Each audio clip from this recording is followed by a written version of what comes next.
Eu quero mandar um abraço especial para toda a comunidade aqui de Juara, região que tem recebido a mim e a minha família com um carinho muito grande, sabe?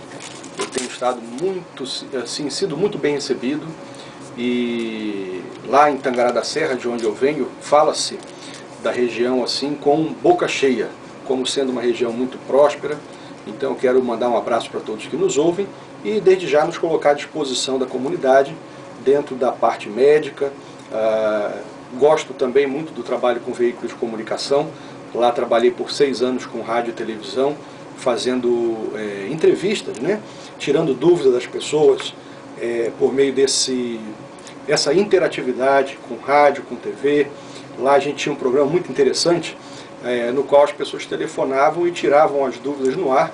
É claro que a gente não sabe tudo, algumas vezes a gente tinha que pesquisar, mas dentro do nosso pequeno conhecimento, vamos tentar ajudar a nossa comunidade, prestar um atendimento.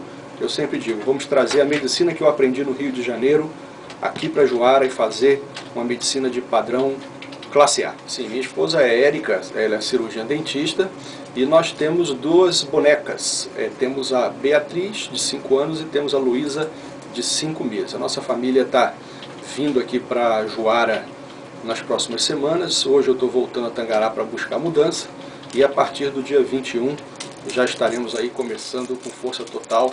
Fizemos já algumas consultas no consórcio, estamos trabalhando já também com o Hospital Municipal, e aqui com a equipe do São Lucas estamos fazendo uma parceria muito interessante. Já avaliamos alguns pacientes aqui e nós estamos assim bastante entusiasmados com as possibilidades de poder ajudar a comunidade dentro da área da neurologia. E habitualmente quando a gente procura os veículos de comunicação ou é procurado por eles, as pessoas perguntam: o que faz o neurologista? Quais são as doenças que o neurologista trata? E eu costumo responder o seguinte: o neurologista ele tem que ser, acima de tudo, um excepcional clínico geral. Porque muitas doenças que parecem ser cerebrais, elas na verdade não são. Então, por exemplo, chegam no consultório pessoas nervosas, irritadas, preocupadas, às vezes com tremores, e acreditam que aquilo é um problema relacionado ao cérebro. E aí você vai conversar com aquela pessoa, você descobre que ela tem, na verdade, um problema da tireoide. Ela tem um hipertireoidismo e por causa daquilo ela é nervosa, ela é trêmula, ela tem as mãos suadas, ela tem disparo no coração. Então o neurologista ele tem que ser, acima de tudo, um bom clínico geral. Então, por exemplo, a pessoa chega com uma dor de cabeça acreditando ter uma enxaqueca, às vezes é uma sinusite. Ou às vezes chega com uma tontura acreditando que é um problema cerebral, você pede um exame de sangue e ela está com diabetes ou com uma pressão alta. Então, o que o neurologista faz? Primeira coisa, ele investiga se os sintomas que a pessoa acredita ter e acredita ser do cérebro, se eles realmente são do cérebro ou se eles são problemas físicos do corpo em geral e precisamos tratar. Além disso, existem as doenças que são realmente cerebrais, né, primariamente cerebrais, e que nós tratamos como o foco principal da nossa especialidade. São as dores de cabeça, as tonturas, os derrames, a pessoa que tem derrame, paralisias de uma maneira geral, as insônias. E também a neurologia, ela acaba envolvendo alguns sintomas emocionais, como por exemplo a depressão, a síndrome do pânico, doenças como a epilepsia, a doença de Parkinson. Então todas essas doenças que têm alguma ligação com o cérebro ou com a coluna, a dor nas costas, hérnia de disco também é tratada pelo neurologista, além do ortopedista, dormências nas mãos, dores de uma maneira geral, são foco da nossa atividade como especialista em neurologia. Sim, uma das áreas subespecialidades da neurologia é a clínica de dor.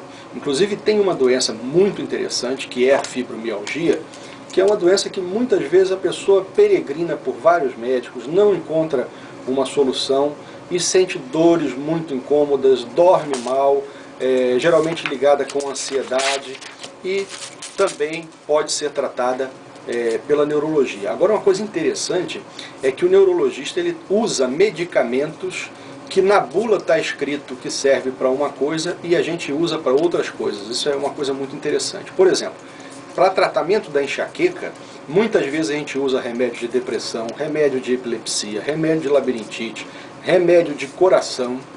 Então, medicamentos que servem habitualmente para outras doenças, muitas vezes são usadas pelo neurologista para tratar outras enfermidades. Muitas vezes não está escrito na bula, mas a gente procura explicar isso para o paciente para poder ajudar nesses tratamentos. Sim, existem doenças que são passíveis de ser prevenidas, né? Outras não.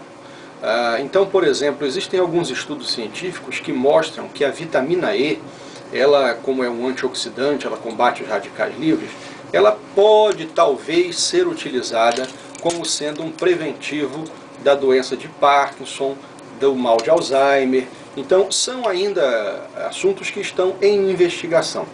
Por exemplo, pessoas que têm dores de cabeça e alguém na família já teve um aneurisma cerebral. Então a chance dessa pessoa de ter um aneurisma cerebral também é um pouco maior do que a população geral. Então, nesses casos, nós indicamos a realização de exames, como, por exemplo, a tomografia computadorizada. Então, existe muito essa questão da prevenção para algumas doenças e existe um aspecto interessante que nós chamamos em medicina de prevenção secundária. O que é a prevenção secundária? A pessoa que já teve um derrame uma vez, ela tem como prevenir o segundo derrame.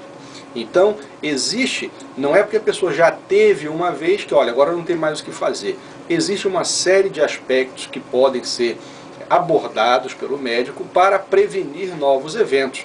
Por exemplo, a pessoa que já teve o derrame, muitas vezes a gente usa o AS infantil para afinar o sangue e a pessoa prevenir outros derrames.